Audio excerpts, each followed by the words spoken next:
Welcome to Immune Wisdom. Have you ever wondered why you can effortlessly spend hours locked into a video game or a completely captivating hobby, but the second it comes time to study or tackle complex work, your brain suddenly feels like it's wading through wet concrete?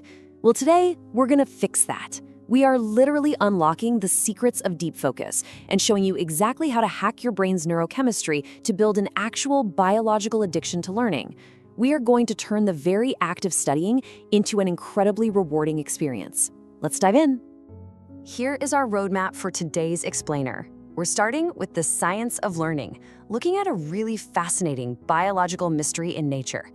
Then we'll break down the deep focus mechanism, explore the exact role your nervous system plays, look at some specific brain-enhancing substances, and finally, build out an optimal daily stacking roadmap.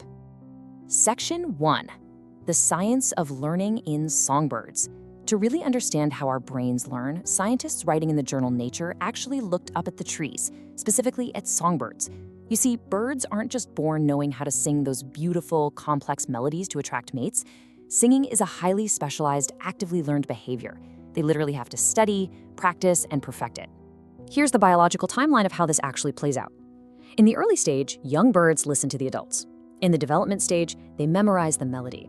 Then comes the practice stage, where they actively mimic the song. But the real magic happens in stage 4, the reward. Every single time they practice, their brain's reward center, the ventral tegmental area, or VTA, receives a hit of dopamine. This shows us that active learning is fundamentally tied directly into the brain's reward circuitry. And check out the incredible precision of this reward system. When a bird practices and hits the notes correctly, mimicking its tutor perfectly, it experiences a massive dopamine spike of over 10%. But if it sings poorly, that dopamine release drops significantly, well under that 10% mark. The brain literally rewards accuracy and improvement. The bird gets a neurochemical high from getting better, which makes it absolutely addicted to improving its song. To prove just how vital this dopamine hit really is, researchers conducted a pretty critical experiment. They injected the birds with a drug called SCH-23390, which is a powerful dopamine blocker. The result? No way around it. The birds completely lost their ability to sing correctly. Their entire learning process just broke down. It's stark, undeniable proof of concept. Without dopamine, successful learning and skill mastery are biologically impossible. Section 2, the deep focus mechanism. Okay, so we know dopamine is the ultimate reward that makes us addicted to learning. But what's the spark? What is the actual chemical trigger in our brains that tells the reward system to start pumping out dopamine in the first place? Enter acetylcholine, or ACH for short. This is a vital neurotransmitter, particularly right there in the cortex of your brain. Think of acetylcholine as a signal flare. When you sit down and decide to focus, acetylcholine is released, which then directly stimulates the release of dopamine. It activates nicotinic receptors, effectively shouting to your entire nervous system, hey, pay attention, this task right here is absolutely crucial. Without acetylcholine setting the stage, the dopamine reward system just shuts down. So, if we want to build that addiction to learning, we basically have 3 main avenues. You've got external stimuli, like chasing grades, achievements, and outward success. You've got internal stimuli, which is that quiet satisfaction of focusing on your own steady progress. But the ultimate hack is amplifying your acetylcholine signaling. By generating strong acetylcholine signals from your cortex, you create a state of profound, deep focus, literally forcing your brain to believe that the learning in front of you is of the utmost importance. Section 3, the nervous system role. Now, before we start talking about how to boost this incredible chemical, we need to understand the broader context. Acetylcholine is a powerful master switch, and its responsibilities extend far beyond just your study desk.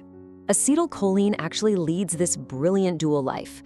Up in the brain, it is your ultimate cognitive sharpener, driving attention, rapid learning, memory consolidation, and alertness. But out in the body, in the peripheral nervous system, it triggers muscle movement while also acting as the main messenger for your parasympathetic nervous system. That's your rest and digest mode. It actually actively lowers your heart rate and helps counteract your fight or flight stress responses.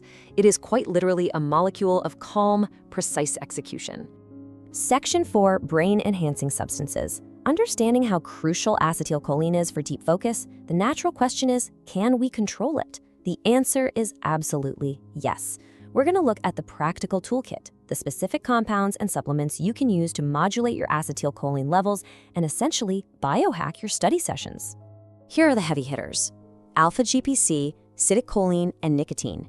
While they all interact with the acetylcholine system, notice how their mechanisms, the unique cognitive benefits they provide, and crucially their warning labels, are entirely distinct. Let's break them down one by one.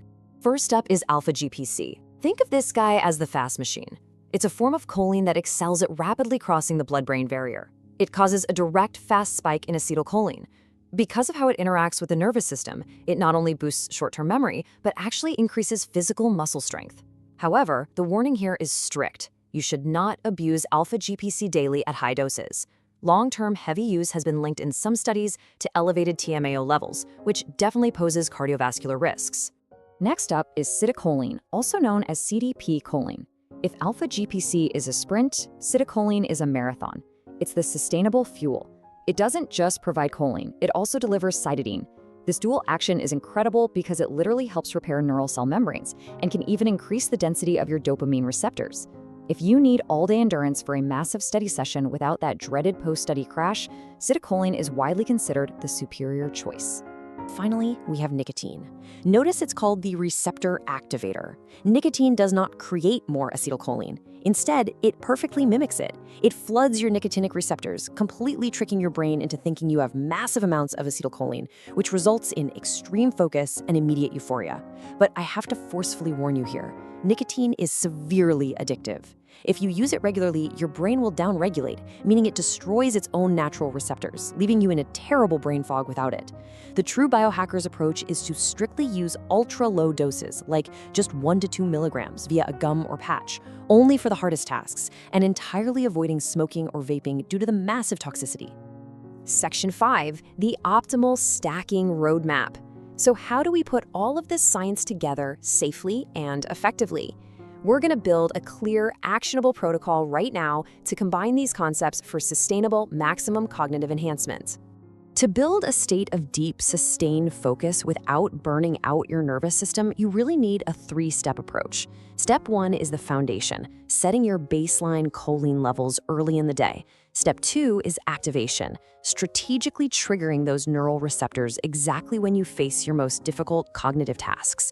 And step 3 is support, ensuring that the acetylcholine you've produced isn't immediately broken down and cleared away by your brain's enzymes. Here is the exact daily stack derived from our source material. In the morning, you establish your foundation with 250 to 500 milligrams of acetylcholine. When it's time to tackle that incredibly hard task, the one you've been procrastinating on all week, you trigger activation with a low dose of caffeine, or for extreme cases, that 1 to 2 milligram microdose of nicotine. Finally, to sustain that focus for hours, you add huperzine A. Huperzine A acts as an inhibitor. It essentially stops the enzymes in your brain from sweeping away the acetylcholine, keeping your levels elevated and your focus absolutely locked in. Now, as with any biohacking protocol, you absolutely have to listen to your body. More is not always better. If you push your acetylcholine levels too high, your body will let you know. The classic warning signs of choline overload include tension headaches, tightness and stiffness in your neck muscles, or even unexpected feelings of mild depression. If you experience any of these, your brain is telling you it's saturated. Stop the stack, take a break for a few days, and let your neurochemistry naturally reset. But here is the absolutely crucial point. Before you rush out to buy a cabinet full of supplements, you must secure your foundation naturally. Nature has already provided us with incredible tools. Prioritizing whole, nutrient-dense foods is step 1 for brain health. And when it comes to choline, there is literally no better natural source than the humble egg yolk. Optimize your diet first, then use the science we've discussed today as the ultimate multiplier. We started today by looking at how a little songbird gets addicted to perfecting its melody through a deeply ingrained biological reward system. Well, now you understand the exact mechanism happening inside your own brain. You know that acetylcholine triggers the dopamine that makes you crave learning, and you have a concrete, actionable roadmap to optimize it. So I leave you with this. Like the songbird finding its perfect melody, how will you use this neurochemical roadmap to master your next complex skill? Thank you for checking out this explainer, and we'll see you next time.